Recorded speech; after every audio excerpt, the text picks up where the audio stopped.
సికింద్రాబాద్లోని doctor Narayana college of hotel మేనేజ్మెంట్లో 100% job guarantee 966365 నమస్తే, నేను Keshav. Welcome to Suman TV. ఆంధ్రప్రదేశ్లో ఓటింగ్ ప్రక్రియ పూర్తయినప్పటికీ కూడా ఆ వేడి మాత్రం చల్లారడం లేదు. కౌంటింగ్ కోసం ఇంకా 10 రోజులు మిగిలే ఉంది.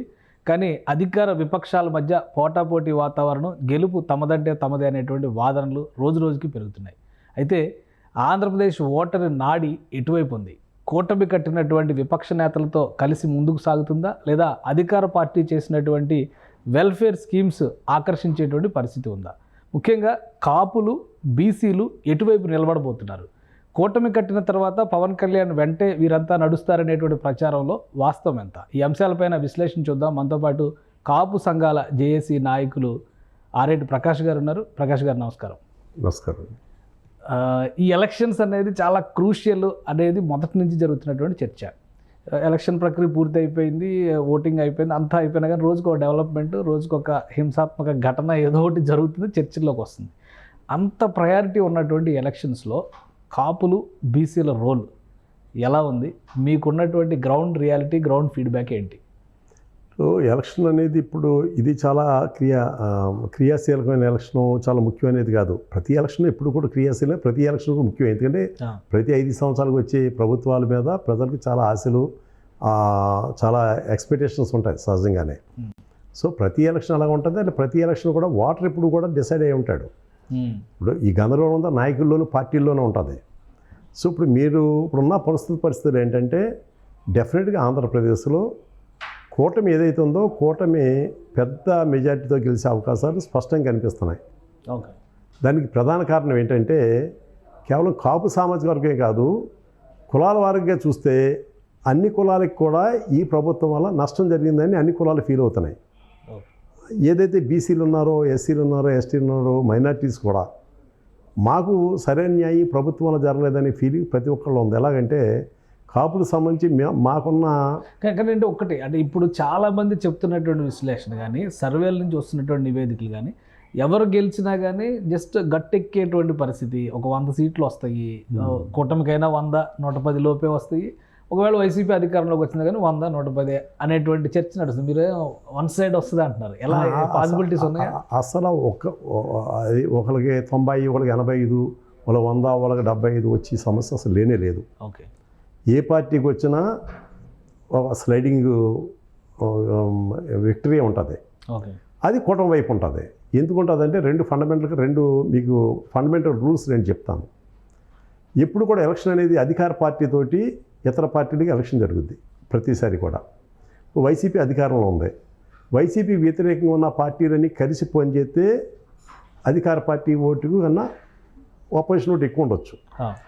సో అది ఫస్ట్ థింగ్. 19 మనం చూసినట్టయితే అధికార పార్టీ తెలుగుదేశం పార్టీ ఉండగా అపోజిషన్ పార్టీలు 3 పార్టీలు చీలిపోబట్టి అపోజిషన్ పార్టీలో బలంగా ఉన్న వైసీపీకి థంపింగ్ మెజార్టీ వచ్చింది, తెలుగుదేశం పార్టీ ఓడిపోయింది. ఇప్పుడు జరుగుతున్న పరిణామంలో చూస్తే ఒక వైసీపీ ఓ పక్కన ఉంటే మిగిలిన పార్టీ వేరే పక్కన ఉన్నాయి. కాబట్టి ముందు అపోజిషన్తో కన్సాలిడేట్ అయ్యి సింగిల్ ఓటు అంటే అపోజిషన్లోకి వచ్చింది కాబట్టి అది బలం. వైసీపీ ఓటు పడాకి అపోజిషన్ ఎక్కడ అదో ప్రధాన కారణం. రెండోది ఎప్పుడు కూడా ఇంకో ఫండమెంటల్ రూల్ ఏంటంటే అన్నీ సక్రమంగా జరుగుతున్నాడు, ప్రజలందరూ బాగున్నప్పుడు ఎలక్షన్ మీద పెద్ద ఎలిగేషన్స్ ఉంటాయి కాబట్టి ఓటింగ్ శాతం జనరల్గా తక్కువగా ఉంటుంది. ఎప్పుడైతే ప్రజల్లో అసంతృప్తి ఉందో, ప్రజల్లో ఆ ప్రభుత్వం వల్ల న్యాయం జరగలేదనే ఫీలింగ్ ఉందో అప్పుడు ప్రజలు ఎక్కువ రోడ్డు మీదకి వస్తారో, మీకు ఎక్కువ శాతం ఓటింగ్ జరిగిందంటేనే ప్రభుత్వ వ్యతిరేకత ఉన్నట్లు లెక్క. అది స్పష్టంగా కనిపిస్తుంది. 81% దగ్గరగా 81% పోలైంది కాబట్టి అది క్లియర్గా ఇండికేషను. మీరు 19 ఎలక్షన్ చూసినప్పుడు కూడా చూస్తే అప్పటికి అది పెద్ద ఓటు పెద్ద ఎత్తున అప్పుడు కూడా ఎక్కువ పర్సెంటేజ్ ఓటు జరిగింది కాబట్టి అపోజిషన్ చాలా లాభం వచ్చింది. ఇప్పుడు కూడా జరగబోయేది ఏంటంటే 1 అపోజిషన్ ఓటు అంతా కన్సాలిడేట్ అవ్వడం, 2 ఊహించిన దానికన్నా ఎక్కువగా పర్సంటేజ్ ఆఫ్ ఓటు పోల్ అవడం కూడా ఇది అపోజిషన్ చాలా ఎక్కువ అవకాశం వస్తుంది. కూటమి వైపు స్లైడింగ్ విక్టరీ ఆల్మోస్ట్ 130+ కూటమికి వచ్చే అవకాశం ఉంది, 130+, అనుమానం లేకుండాను. ఇప్పుడు జగన్మోహన్ రెడ్డి గారు 155, 151 క్రాస్ చేస్తామని మాట చెప్తున్నారు చాలా గట్టిగా. అవును. సో ఆ తర్వాత నుంచి ఎక్స్పెక్టేషన్స్, డిస్కషన్స్ కూడా మారిపోయినాయి. అవును. అంటే ఆయన వై నాట్ 175 అన్నారు. ఆయన 151 కాదు, అసలు 151 మనకు వచ్చినాయి, మనం చేసిన సంక్షేమ కార్యక్రమాల వల్ల నేను 175 వెళ్తాను ఆయన అన్నారు. అది 170 మీద నెమ్మ తగ్గుతూ వచ్చి మనం నెగ్గుతాం లేదనే స్థాయికి వాళ్ళు వచ్చారు. కాబట్టి ఇక్కడ అది కాదు. ఇక్కడ ఎలక్షన్ చూసిన ఆంధ్రప్రదేశ్ ప్రజలు చూస్తే అనంతపూర్లో ఆలోచనలు ఎలా ఉన్నాయో శ్రీకాకుళం కూడా ఆలోచన దగ్గర ఎలా ఉంటాయి. అంటే కొన్ని ప్రాంతాల్లో ఉన్న అక్కడున్న రాజకీయ సామాజిక ఆర్థిక పరిస్థితులు బట్టి ఎక్కువ తక్కువ తేడా ఉంటుంది తప్ప ఓవరాల్గా మాత్రం ఎలక్షన్ అంతా కూడా ఒకవైపే ఉంటుంది. సో మీ అంచనా ప్రకారం ఎవరి వైపు ఉన్నారు? ఎందుకంటే పదే ఎస్సీ ఎస్టీ బీసీ మైనారిటీ బీసీలో కొంత కన్సాలిడేట్ అయ్యి ఉండొచ్చు అనేటువంటి చర్చ వైసీపీ చేస్తుంది. ముఖ్యంగా మిగతా 3 వర్గాలు అయితే గంపగుత్తగా మాకే వస్తాయి అనేటువంటి వాదన వైసీపీ నాయకులు చెప్తున్నారు. అంటే ఆంధ్రప్రదేశ్ కాదు, సౌత్ ఇండియాలో కులాల ప్రాధాన్యత ఎలక్షన్ ఎక్కువ ఉన్నమాట వాస్తవం. హిందీ మాట్లాడే హిందీ బెల్ట్లో మతం ప్రాతిపదిక ఉంటుంది, సౌత్ ఇండియాలో కులాల ప్రాతిపదిక ఉంటుంది, కులాల ప్రాధాన్యత ఉంటుంది. కానీ కులం వల్ల కానీ ఒక కులం వల్ల కానీ కొన్ని కులాల వల్ల మాత్రం ఈ ప్రభుత్వం గెలిచిందని ఎప్పుడు ఉండదు. అంటే ఆయా కులాల్లో ఎక్కువ తక్కువలు ఆ పార్టీకి వేస్తారు. సపోజ్ కాపు సామాజిక వర్గం ఉంది, లాస్ట్ టైము ఎక్కువ శాతం మెజారిటీ కారణాలు ఏమైనా కానివ్వండి వైసీపీ పడ్డాయి. లాస్ట్ టైం వైసీపీ పడ్డా దానికన్నా కూడా ఈసారి కాపు ఓటు అవుట్ అండ్ అవుట్ కూటమి వైపు ఎంత కన్సాలిడేట్ అయిందంటే మోర్ దెన్ 75 to 80% ఓటు కూటమి వైపు కన్సాలిడేట్ అయింది. కాపు ఓటు అనేది single largest community in Andhra Pradesh, చాలా పెద్ద ఓటు బ్యాంక్ ఉంది. అది ఒక పూర్తిగా ఇటు కన్సాలిడేట్ అయింది. ఇప్పుడు మీరు అన్నట్టుగా ఎస్సీలు బీసీలు సంబంధించి ఎస్సీలు ఎస్టీలు అన్న జగన్మోహన్ రెడ్డి గారు ఆయా కమ్యూనిటీస్కి చాలా అన్యాయం చేస్తుంది అందరూ ఫీల్ అవుతున్నారు. ఎలా ఫీల్ అవుతున్నారంటే ప్రభుత్వం అంటే సంక్షేమ ప్రభుత్వం ఎప్పుడు కూడా ప్రజల సంక్షేమాన్ని అభివృద్ధి రెండు చూడాలి. ఈ ప్రభుత్వం ఇచ్చిన అన్ని స్కీమ్స్ని కూడా ప్రభుత్వం ఇచ్చిన స్కీమ్స్ని ఏ కులాలకు నేను ఇచ్చాను అన్నట్టుగా అలా ప్రకటన చేసుకుంటూ వచ్చారు. వాస్తవం అది తప్పు. ఎందుకంటే ఇప్పుడు ఇవాళ ఎస్సీ సబ్ ప్లాన్ ఉంది, ఎస్టీ సబ్ ప్లాన్ ఉంది, బీసీ సబ్ ప్లాన్ ఉంది. అఫీషియల్గా బడ్జెట్ కేటాయింపుల్లో ఆయా కులాలకి ఆయా వర్గాల అభివృద్ధి కోసం మాత్రమే ఆ నిధులు ఖర్చు పెట్టాలి. అలాగే కాపు కార్పొరేషన్ ఉంది. కాపు కార్పొరేషన్కి వచ్చినప్పటికీ గతంలో ప్రభుత్వం 1000 కోట్లు ఎత్తున 2000 కోట్లు ఎత్తా అన్న మనిషి ₹1 కూడా కాపు కార్పొరేషన్ ఖర్చు పెట్టాల. ఆయన ఏం చేశాడు జగన్మోహన్ రెడ్డి గారు, అందరిని కలిపి అన్ని స్కీమ్లు అందరు కామన్గా ఇచ్చేశారు. కానీ అదే అవన్నీ కలిపి 60,000 కోట్ల దాకా కాపు కమ్యూనిటీకే ఖర్చు పెట్టామని చెప్పడానికి ఇంకొక విషయం అంటే ముద్రగడ పద్మనాభం గారు కాపు పెద్దగా ఒక ప్రత్యేకత ఉన్నటువంటి నాయకుడు. ఆయన చాలా స్పష్టంగా చెప్పారు, పవన్ కళ్యాణ్ లాంటి వ్యక్తినే తరిమేస్తారు పిఠాపురం ప్రజలంటే ఆయన ఇచ్చినటువంటి స్టేట్మెంట్స్ కూడా వివాదాస్పదమైంది. సో ఒక బలమైన వ్యక్తి వైసీపీ వైపు ఉన్నప్పుడు కాపులు 80% కన్సల్టేట్ అవడానికి అవకాశం ఉందా? అంటే మీరు చెప్పింది ఆయన ప్రకటన వివాదాస్పదం అని మీరే చెప్తున్నారు. సో అది వివాదాస్పదం అయింది. అంటే పద్మనాభం గారు వైసీపీలో చేరడానికి ఆయన ఇష్టం. అది ఇప్పుడు మేము ఉద్యమంలో తిరిగినప్పుడు ఆయనతో కలిసి పనిచేసాము, ఆయన నాయకత్వాన్ని ఒప్పుకున్నాము. డెఫినెట్గా ఆయన గొప్ప ఉద్యమ నేత. ఇప్పుడు ఇవాళ లెక్కాలంటే అటువంటి ఉద్యమ నేత మరొకరు లేరు. అది వేరు, ఉద్యమం వేరు, పొలిటికల్ యాస్పిరేషన్స్ వేరు. ఆయన పొలిటికల్గా నిర్ణయాలు ఎలా అనేది ప్రతిసారి కూడా ఫెయిల్ అవుతూ వచ్చారు. 1999లో ఆయన ఎంపీగా నెగ్గిన తర్వాత ఆయన తీసుకున్న నిర్ణయాన్ని ఫెయిల్ అవుతూ వచ్చారు. కాబట్టి డెఫినెట్గా మా కమ్యూనిటీ వరకు ఆయన లెజెండరీ, దాంట్లో అనుమానమే లేదు. మేమందరం ఆయనతో కలిసి పనిచేసాము. ఆ పని చేస్తున్న దానిలో మేము ఎప్పుడు కూడా ఆయన మీద మాకు వేరే ఎలిగేషన్ ఏం లేదు. రాజకీయంగా వచ్చేటప్పటికి మా ఆలోచనలు వేరు. ఇప్పుడు రాష్ట్రం ఉన్న పరిస్థితుల్లో అంటే మీ కాపు చేసి అంతా ఒకటిగా ఉందా? ముద్రగడ పద్మనాభం గారు అటు ఉన్నారు కదా, మరి అందరూ ఒకటిగా ఉన్నారు అంటే కాపు ఉద్యమంలో బాగా ఇన్వాల్వ్ అయిన ఉన్న వాళ్ళందరం కూడా పద్మనాభం గారు ఒక్కరో వైసీపీకి వెళ్ళారు. రెస్ట్ ఆఫ్ ది కాపు ఉద్యమంలో చేసిన జేఏసీ నాయకులు ఎక్కువ మంది టీడీపీలో కానీ జనసేనలో కానీ ఉన్నారు, కూటమి వైపే ఉన్నారు. కాబట్టి కూటమి వైపు మీ లెక్క ప్రకారం కూటమిలో జనసేన పార్టీ ముఖ్యంగా కాపు ఐడెంటిఫికేషన్ని పవన్ కళ్యాణ్తో ప్రతిసారి తీసుకొస్తున్నారు కాబట్టి 21 సీట్లలో పోటీలో నిలిచింది.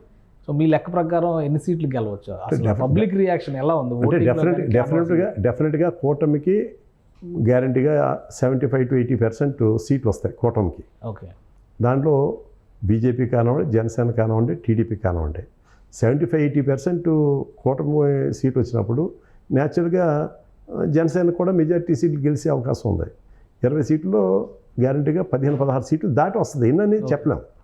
అంటే ఓవరాల్గా 75 to 80% సీట్లు కూటమికి వస్తాయి. కాబట్టి the same share will be continue to Janasena కూడా. ఓకే, అంటే పవన్ కళ్యాణ్ గారు పదే చెప్పిన మాట 98% స్ట్రైక్ రేట్, 100% స్ట్రైక్ రేట్ అన్నారు. సో దరిదాపులకి రావడానికి అవకాశం. నేను చెప్పి 75% దాటి వస్తున్నాయంటే అది పైన ఎంతైనా అవ్వచ్చు కదా. ఇప్పుడు వారు చెప్పిన 90% అవ్వచ్చు, 98% అవ్వచ్చు. 75% అనేది మినిమం చెప్తున్నాను. ఓకే 75+ అన్న తర్వాత 90 కూడా ప్లస్సే, 98 కూడా ప్లస్సే. కాబట్టి అది నేను గెస్ చేయలేను. కానీ బట్ వెరీ స్లైడింగ్ విక్టరీ వస్తుంది. దాంట్లో కూటమిలో జనసేన పాత్ర కూడా ప్రముఖంగా ఉంటుంది.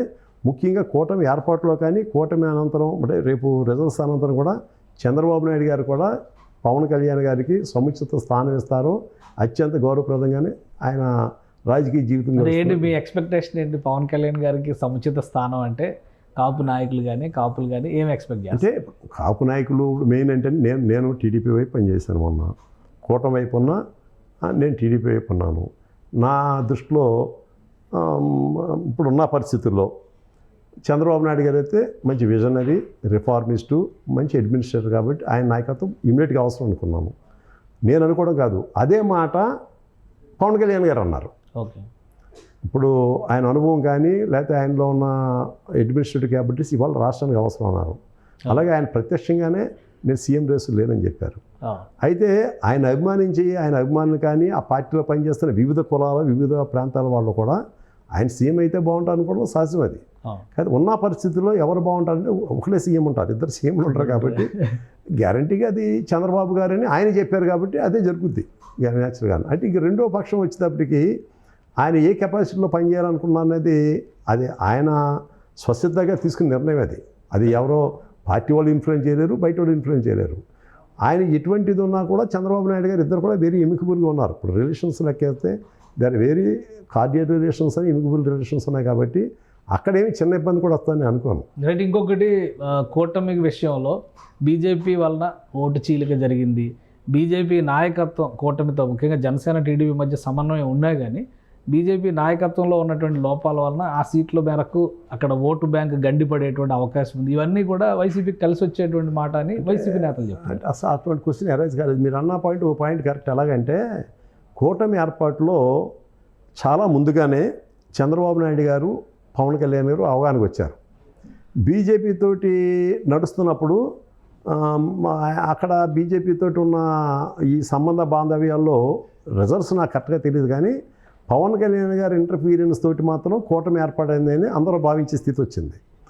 ఈ లాగింగ్ పీరియడ్లో ఈ కూటమి ఏర్పాటు అయిన తర్వాత సీట్లు పంపకం అయినప్పుడు న్యాచురల్గానే చాలా హోప్ ఉన్నామని చాలామందికి సీట్లు రాలా. టీడీపీ సంబంధించి ఉందనుకోండి, చాలా హోప్ చేసిన వాళ్ళకి సీట్లు రాలేదు. అలాగే జనసేన కూడా జరిగింది. ముందు కూటమిలో ఉన్నా కూడా బీజేపీ వచ్చినప్పుడు కొంచెం డిస్టర్బెన్స్ వచ్చిన మాట వాస్తవమే. కానీ అది అప్పర్ లేయర్లో లీడర్స్లో వచ్చింది.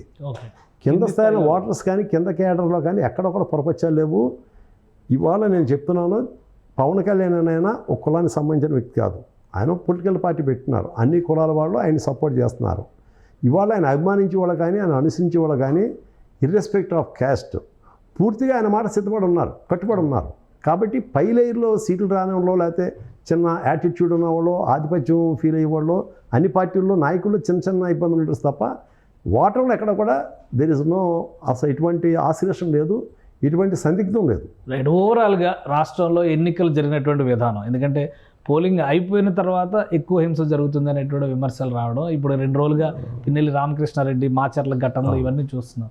సో మీ అభిప్రాయం ఏంటి? ఎలక్షన్ అంతా కూడా సాఫీగా పద్ధతిగా పారదర్శకంగా జరిగిందా? కౌంటింగ్ రోజు ఎలాంటి జాగ్రత్తలు తీసుకోవాల్సి?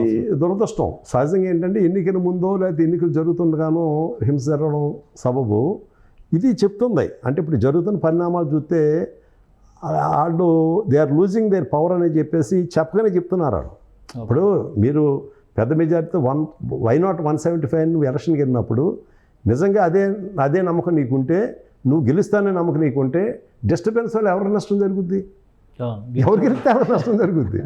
సో అది అక్కడ ఇంత డిస్టర్బెన్స్ చేస్తున్నారంటే తెలియకుండా టీడీపీ నాయకులు ఓడిపోతారనే భయంతోనే బూత్ రిగ్గింగ్లు బూత్ క్యాప్చరింగ్లకు పాల్పడ్డారు. అందుకే అసలు ఈ ఘటనలన్నీ జరిగినాయని వైసీపీ నాయకులు చెప్తారు. ఒకటే వీడియో ఎందుకు రిలీజ్ చేశారు? మిగతా 8 ఘటనల పరిస్థితి ఏంటి అంటున్నారు కదా. అంటే అలా కాదు. ఇక్కడ మీరు గమనిస్తే 2019 నుంచి 24 దాకా జరిగితే ఎవరు వచ్చి రోడ్డు మీద మాట్లాడగలుగుతున్నారో, ఎవరు వచ్చి వాయిస్ వినిపించగలుగుతున్నారో అది అందరూ తెలుసు. దురదృష్టం అధికార పార్టీ నాయకులు కూడా ఈ మాదిరి యాక్ట్ చేయడం తప్పది. అది ప్రజాస్వామ్యంలో ఒకసారి ఒకరు నెగ్గుతారు. మనం హుందాగా యాక్సెప్ట్ చేయాలి. ఈ ఎన్నికలు తీరంటారా, డెఫినెట్గా చాలా డిస్టర్బెన్స్ జరిగే అవకాశం ఉండేది. కానీ ఆ ఎన్నికలకు ఒక నెల ముందు నుంచి కూడా చాలా మార్పులు జరిగినాయి. డీజీపీని మార్చడం కానీ, అలాగే పోలీస్ ఆఫీసర్ని మార్చడం కానీ, చాలా చోట్ల ఈఆర్ఓలు మార్చడం జరగడం బట్టి ఈ మాత్రం ప్రశాంతంగా జరిగిన ఇప్పుడు నేను ఫీల్ అవుతాను. జరిగిన అంటే ఆఫ్టర్ ఎలక్షన్ బిఫోర్ ఎలక్షన్ జరగాల్సిన చాలా గొడవలో ఆఫ్టర్ ఎలక్షన్ ఉక్రోషంతో చేసినట్టు కనిపిస్తుంది. రిజల్ట్ ఆల్రెడీ ఈవీఎంలో నిక్షిప్తమై ఉంది కదా, దాన్ని మీరు నేను ఎవరు మార్చలేదు. ఇప్పుడు బ్రహ్మదేవుడు కూడా మార్చలేడు. కానీ వాళ్ళు చేసేది ఏంటంటే to create some nuisance or అంటే ఒక భయానకమైన వాతావరణం. ఇవన్నీ 4వ తేదీ కౌంటింగ్ పైన ఏమైనా ప్రభావం చూపిస్తాయా? ఇంకా అలర్ట్గా ఉండాలి అనేటువంటి అలర్ట్నెస్ గురించి ఇంటెలిజెన్స్ కూడా ఏదో నివేదికలు ఇచ్చింది. అసలు వీటి వల్ల ఏం చేయాలనేది ఈసీ నిర్ణయం తీసుకుంటుంది. ఇది కంప్లీట్ అంతా కూడా ఎలక్షన్ కమిషన్ కనుసన్నలో జరగాల్సింది. ఇది ఫెయిల్యూర్ ఉన్నా సక్సెస్ అయినా ఎలక్షన్ కమిషన్ మీదే పడుద్ది. సో ఎలక్షన్ కమిషన్ మరింత జాగ్రత్తగా తీసుకుంటుంది. ఇప్పుడు చూసాం మనం 4 రోజుల క్రితం ఆ పిన్నెల రామకృష్ణారెడ్డి గారు అసలు లేరు, ఎవరో అన్నోన్ పర్సన్ చేశారన్నారు. ఇవాళ అతను పేరెట్టి కేసు పెట్టి పరిస్థితి కొద్దిగా డిలే అయినా కూడా జరుగుతున్నాయి. ఇప్పుడు వాళ్ళప్పుడు ముందు 100 మంది పెడితే వేల మంది మీద కేసులు అవుతున్నాయి. ఆడ కొన్ని చోట్ల డిటెక్ట్ కానీ కూడా బయటకు వచ్చినాయి. ఇప్పుడు మీడియా వల్ల కానీ లేకపోతే ఇతరత్ర కానీ అంటే లోకల్లో నాయకులకు తెలియని విషయాలు కూడా మీడియా మన అదృష్టం ఏంటంటే మీడియా కొంచెం అలర్ట్గా ఉండడం వల్ల చాలా విషయాలు బయటకు వచ్చినాయి. ఇప్పుడు ఇవన్నీ ఏంటంటే రేపు పొద్దున్న డెఫినెట్గా దే హ్యావ్ టు ఆ మూల్యం చెల్లించుకోవాలి. వాళ్ళు దానికి సంబంధించి మూల్యం చెల్లించుకోవాలి డెఫినెట్గా. నేను అనుకోవడం ఇప్పుడు ఈ డిస్టర్బెన్స్ అని ముందే పెట్టారు కాబట్టి ఇంకా లక్కీగా వాళ్ళు ముందు బయట వెళ్ళిపోయారు కాబట్టి రేపు కౌంటింగ్ రోజుకి ఏ జాగ్రత్త తీసుకొని ఈసీకి వాళ్ళు రకంగా సూచన చేసినట్టు వాళ్ళే సూచన చేశారు, బాబు మీరు ఎలా చేసుకున్నాను. కాబట్టి అదో రకంగా ఈసీకి కూడా హెల్ప్ అవుద్ది. ఈ ఇతర పార్టీలు కూడా మనం ఏం చేయాలనేది వాళ్ళు కూడా కొంచెం రెడీగా ఉంటే అవకాశం ఉంది. థ్యాంక్ యూ ప్రకాష్ గారు, మీ అభిప్రాయాలు తెలియజేసినందుకు. ఇది ఆరెడ్డి ప్రకాష్ గారు అంచనా ప్రకారం చూస్తే కూటమి అధికారంలో రావడానికి ఎక్కువ అవకాశాలు ఉన్నాయి. ఏ పార్టీ అధికారంలోకి వచ్చినా కానీ స్వీపింగ్ విక్టరీ అయ్యేటువంటి ఛాన్సెస్ మరింత ఎక్కువగా ఉన్నాయి. ఆంధ్రప్రదేశ్ ఓటర్ క్లారిటీతోనే తీర్పు ఇచ్చారనేటువంటి మాట ఆయన చెప్తున్నారు. ఇక గ్రౌండ్ లెవెల్లో చూస్తే ఇప్పుడు ఎన్నికల అనంతరం జరుగుతున్నటువంటి పరిణామాలన్నీ కూడా కేవలం అక్కసుతో జరుగుతున్నటువంటి కార్యక్రమాలుగానే చూడాలి. ఎలక్షన్ కమిషన్ మరింత అప్రమత్తం కావాల్సినటువంటి అవసరం ఉంది. కౌంటింగ్ డే రోజున ఆంధ్రప్రదేశ్ ప్రజలు కూడా అలర్ట్గా ఉండాల్సిన పరిస్థితి ఉందని ప్రకాష్ గారు విశ్లేషిస్తున్నారు. ఇది special discussion. Keep watching. Suman టీవీలో మీ పర్సనల్ అండ్ బిజినెస్ ప్రమోషన్స్ కోసం కింది నెంబర్కి కాంటాక్ట్ చేయండి.